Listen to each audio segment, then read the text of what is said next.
this crisis has been a catalyzing moment for government modernization, and it could truly be the driver to get out of the concept of cloud smart, and really implement it. One of the things that has surprised me was the lack of COOP capability, and I think that's largely because we're kind of using a last generation concept of government clouds for unclassified work. So when and those government clouds were designed for CAC and PIV card readers and government issued devices and to work in the office. So when COVID hit and everybody had to move home, there was a dearth of VPNs, and people using their own devices, and they didn't have card readers in them. And so it caused a real strain on these isolated government clouds. And so I think that's going to be a transition. Now, Google, I think the other thing is zero trust. And back in 2009, when the PLA conducted what they called the Aurora attack across attacking many industry players, Google discovered that and led the coalition to resolve it. But at the same time, we began to take the concept of zero trust, architect it, and implement it. We pioneered the effort, and we're generations along in that process now. So there's no such thing as VPNs or PIV readers.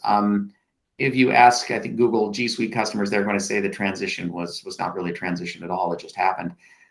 I think a couple other things that will help government that Google announced at Next on Air, which is our virtual event that's going over the next for about 9 weeks, is assured workloads for government. So this allows government agencies and their contractors to ensure the data is in U.S. regions, if that's what they want, to ensure it has limited access to support personnel based on their geography, their nationality, the background checks, and secondly, confidential compute, which is really a breakthrough in virtual machines that allows you to encrypt your most sensitive data while it is actually being processed, not just in transit or at rest.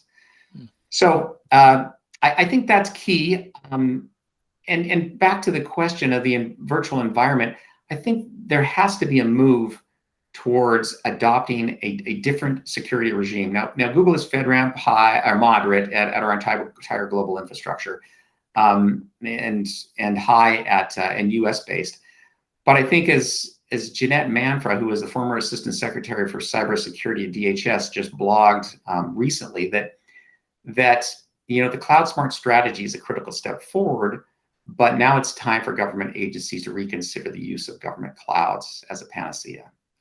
So I think that as part of this transition to a new virtual enabled environment, the government needs to rethink how they want to address that, and how to address the security of clouds that will make them more resilient and future ready.